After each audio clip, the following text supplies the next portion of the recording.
Latest episode দেখুন একদম add free.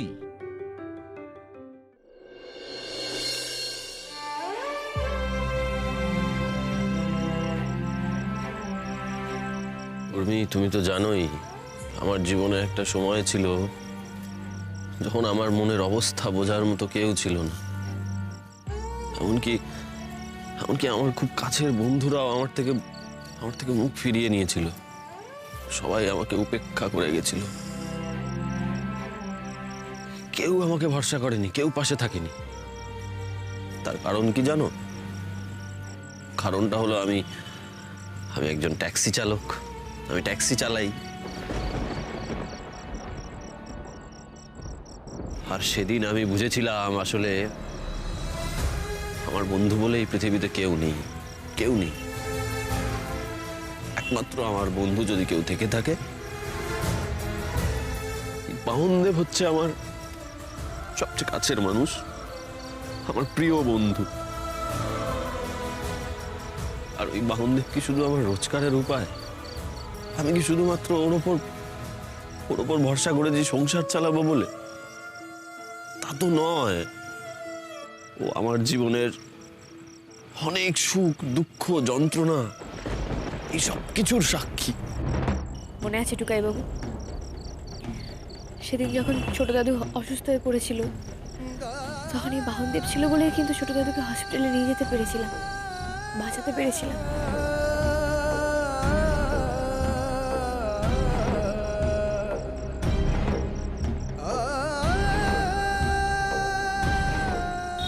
তারপরে পাড়ার সেরা বৌমা প্রতিযোগিতাতে যখন এই সিলিন্ডারটা ব্লাস্ট করলো, পাড়ার লোকেদের আমি কি করে নিয়ে যেতাম যদি বাহনদেব না থাকতো?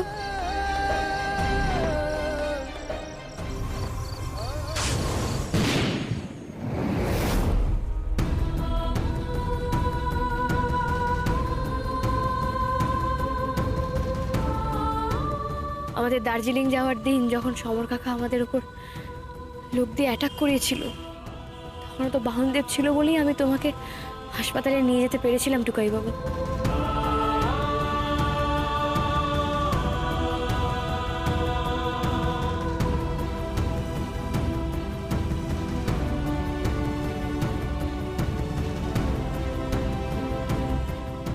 এত ঘটনা আছে, কিছুতেই শেষ হবে না, জানো তো। আমাদের জীবনের সবকিছুর সঙ্গে কিরকম জড়িয়ে গেছে এই বাহনদেব। ঠিক বিমলের সঙ্গে জগদ্দল যেরকম, আমার সঙ্গে এই বাহনদেবের বন্ধুত্বটাও সেরকমই।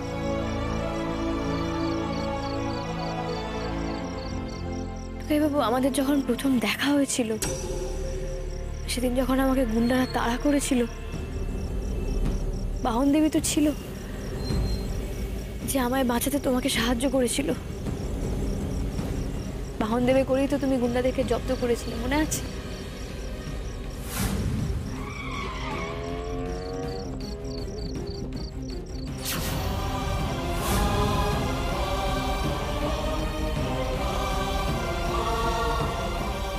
আমার তো তোমাকে একটা কথা বলাই হয়নি টুকাই বাবু। তুমি জানো, আমার ছোট থেকেই না খুব ইয়েলো ট্যাক্সির উপর ফ্যাসিনেশন ছিল। আমি যখন তোমাকে প্রথমবার দেখেছিলাম, তুমি হলুদ ট্যাক্সিতে আছো, আমার যে কি ভালো লেগেছিল আমি তোমাকে বলে বোঝাতে পারবো না। আমি তো যাকে বলে আমি বাহনদেবের প্রেমেই পড়েছিলাম। হঠাৎ করে ফিফথ গিয়ারে ছুটলো যে জীবন কি, এমনকি আমার তোমার কাছে ড্রাইভিং শেখারও একটাই উদ্দেশ্য ছিল, এই বাহনদেবের সাথে দেখা করব। আমার ক্রাশ, আমার ফার্স্ট লাভ কিন্তু বাহনদেব। মনে আছে আমার, একবার বাহনদেবকে এই কথায় আমি খাটারা বলেছিলাম বলে তুমি কিরকম রেগে গেছিলে। আপনি যে এইটাকে বাজে গাড়ি বলছেন, এই বাজে গাড়িটার জন্যই আমার এবং আমার পরিবার খেতে পায়।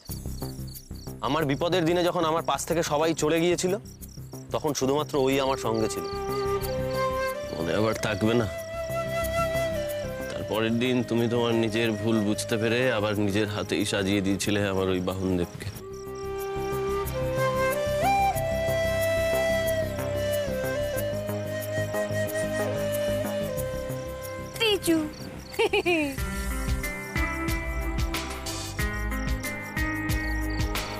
টিকল টিকল টিকল টিকল টিকল। উফ, এই বাহনদেব আমাকে মাথা উঁচু করে বাঁচতে শিখিয়েছে, জীবনের জীবনের মানে শিখিয়েছে আমাকে এই বাহনদেব। কিভাবে একটা বন্ধুর বিপদে আপদে নীরবে তার পাশে থেকে যেতে হয় শিখিয়েছে আমাকে ওই বাহনদেব। কখনো কোনোদিন একটা কথা না বলে চিরটা কাল আমার সঙ্গে থেকে গেছে, আর বিনিময়ে কিচ্ছু চাইনি। আমার মনে হয় যদি বাহনদেবটা না থাকতো তাহলে বোধহয় আমাদের জীবনে অনেক কিছুই পাওয়া হতো না।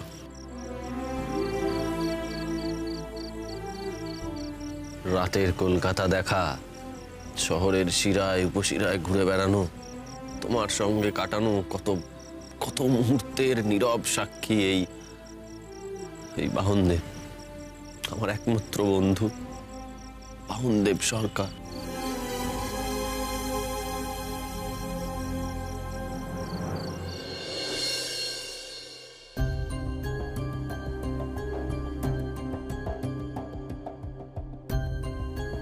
তোরা এবার কিছু মুখে দে, কতক্ষণ ধরে না খেয়ে থাকবি? মা প্লিজ ছাড়ো না, ভালো লাগছে না কিছু।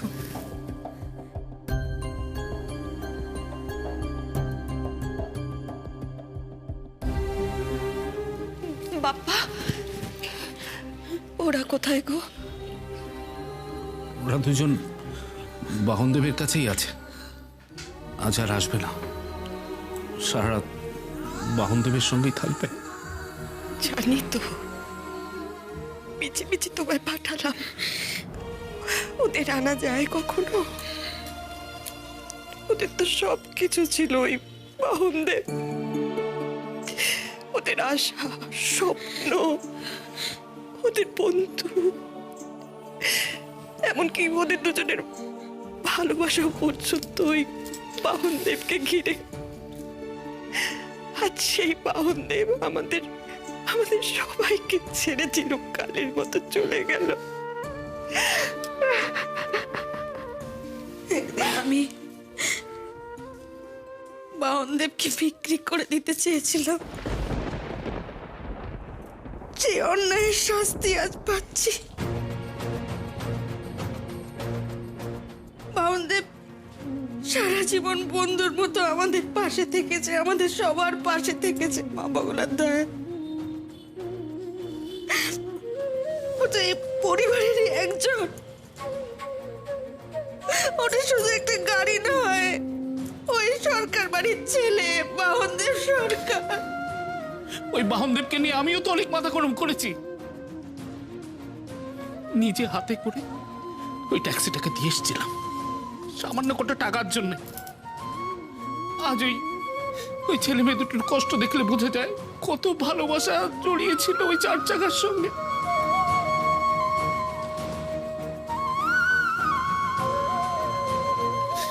মলি, তুমি ঠিকই বলেছ, বাহনদেব আমাদের পরিবারই একজন। ওই বাহনদেবের ভালোবাসায় তো আমাদের মাথার উপরে ছাদ, দুবেলা দুটো অন্ন। বাহনদেব আমাদের ছেড়ে চলে গেল, রাখতে পারলাম না বৌদি। আমি তো এটাই বুঝতে পারছি না যে দাদাভাইকে আমরা সবাই মিলে কিভাবে ফেস করব।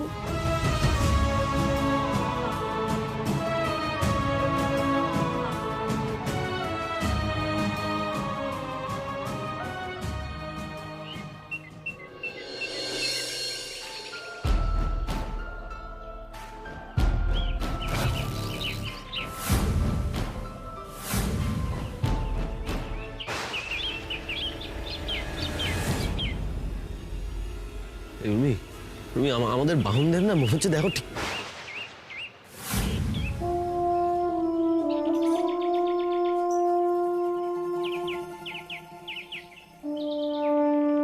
কি হয়েছে আমাদের টুকাই বাবু? হ্যাঁ, কি হয়েছে বাহনদেবের? কিচ্ছু হয়নি ওর। কেন এরকম করছো তুমি? আরে বাবা, ও একদম ফিট আছে, একদম ঠিক আছে। দেখবে না দুদিন পর থেকে আবার ঠিক হয়ে যাবে, আবার দেখবে শাঁ শাঁ করে দৌড়চ্ছে। ওর কিছু হতে পারে না টুকাই বাবু। আরে বাউনদেব বলো না টুকাই বাবুকে, কিরকম বাচ্চাদের মতো কাঁদছে। তুমি তো বাচ্চাদেরকে পড়াও, তাহলে তুমি কেন এরকম বাচ্চাদের মতো জ্ঞান জ্ঞান করছো? একটা সিম্পল কথা বলো, একটা সিম্পল কথা বলো। আমাদের কি লাগে না, নাকি আমরা অসুস্থ হই না, নাকি আমরা অসুস্থ হলে ভাবি যে আমরা কোনোদিন সুস্থই হব না? ও সেরকম অসুস্থ হয়ে পড়েছে। টুকাই বাবু লেগে গেলে যেরকম কেটে কেটে যায়, রক্ত পড়ে, আবার তো প্রপার ট্রিটমেন্ট করলে সবকিছু ঠিকঠাকও হয়ে যায়। ও সেরকম ঠিক হয়ে যাবে। আরে বাবা তুমি দেখো না, ও আবার আগের মতো দৌড়বে, ওর কিছু হতে পারে না। আরে ও আমাদের বাউনদেব, ও কি জেসে নাকি যে একটু কিছুতে কাহিল হয়ে যাবে? আচ্ছা তোমার বিশ্বাস হচ্ছে না, তুমি আমার সাথে ওঠো, এসো এসো না, এসো এসো। এই দেখো দেখো বাউনদেব কি বলছে, দেখো। এসো এসো, তারা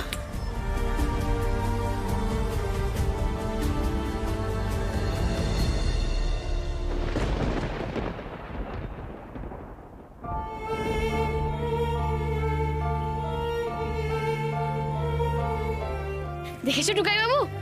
দেখো বাহনদেব কি বলছে। বাহনদেব বলছো আগের থেকে আরো অনেক বেশি সুন্দর হয়ে ফিরে আসবে। তুমি খামোখা কাঁদছো টুকাই বাবু। আমি বলছি বাহনদেবকে তোমায় বোঝাতে। কি আরে তোমরা এরকম দাঁড়িয়ে থেকে কেন কাঁদছো? ও বাহনদেব, এদেরকে কেউ বোঝাও প্লিজ। আরে তুমি বলো তোমার কিছু হয়নি। তুমি বাহনদেব, তুমি টুকাই বাবুর বাহনদেব।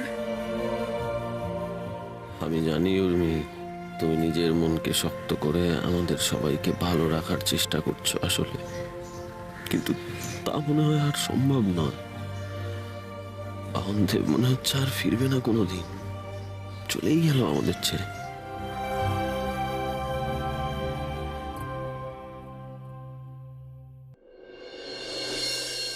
কাল সারা রাত দুজনে মিলে জেগেছিলিস, স্নেহা কর। দুপুরের পর থেকে কিচ্ছু খাসনি তোরা। এরকম করলে চলবে বলতো? ভালো লাগছে না মা। কি ভালো লাগছে না? দেখ, যা হওয়ার তা তো হয়ে গেছে, আমাদের হাতে তো কিছু নেই। এখন নতুন করে সবকিছু শুরু করতে হবে। আর ভাবিস না এসব। আমি যে কি করবো না কিচ্ছু বুঝে উঠতে পারছি না, জানো তো। উর্মি, কারা যেন তোমার সঙ্গে দেখা করতে এসেছে। ও মাই কি, এসো এসো। তোমরা? আমাদেরও মনটা একদম ভালো নেই গর্মিদি। আসলে ওই যে অভ্যেস হয়ে গেছে বাহনদেবের সাথে গাড়ি চালানো শেখা, তাই আর মনটা ভালো লাগছে না গো দিদি। কিছুতেই মেনে নিতে পারছি না জানো। ওই কয়েকদিনেই তো আমাদের আত্মীয় হয়ে গেছিল, তাই না? আচ্ছা তোমরা কেন এরকম করছো বলো তো? কি হয়েছে? কিচ্ছু হয়নি, আবার সব আগের মতো ঠিকঠাক হয়ে যাবে। দেখবে আমাদের অ্যাপ ক্যাপ যখন খুলে যাবে সব ঠিক হয়ে যাবে। কি টুকাই বাবু, তাই না? হ্যাঁ, তাই আশা করা যায়।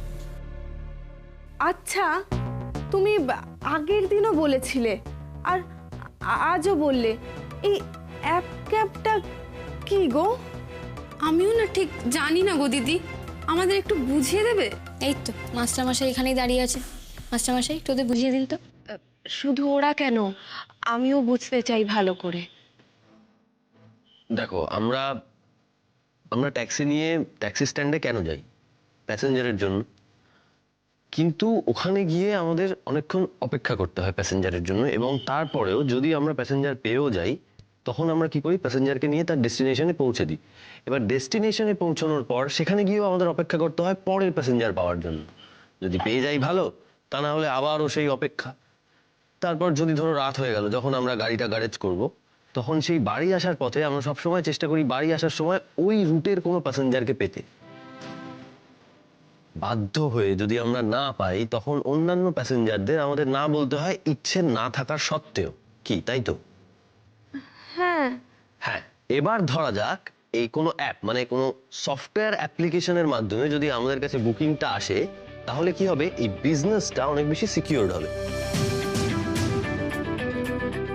কিরকম? সেটা হচ্ছে, এই যে প্যাসেঞ্জাররা অ্যাপের মাধ্যমে বুকিং করবে, তখন আমাদের কি হবে? এই প্যাসেঞ্জার পাওয়া বা না পাওয়ার যে ব্যাপারটা, সেটা আমরা অনেক বেশি নিশ্চিত হতে পারবো। মানে প্যাসেঞ্জাররা তাদের ফোন থেকে অ্যাপের মাধ্যমে বুকিং করবে, আর আমরা যে কোম্পানির সঙ্গে কোলাবোরেশনে থাকবো, সেই কোম্পানিকে আমাদের ভাড়ার টাকার কিছুটা একটা পার্সেন্টেজ দিয়ে দেব, আর বাকি টাকাটা আমাদের থেকে যাবে। এই হলো ব্যাপার। এবার তাহলে তোমরা বুঝতে পারলে, তোমাদের সবার নিজের নিজের গাড়ি হবে, আর তোমরা সেই গাড়ি চালিয়ে রোজগারও করবে। বাহ, এটা তো দারুণ ব্যাপার।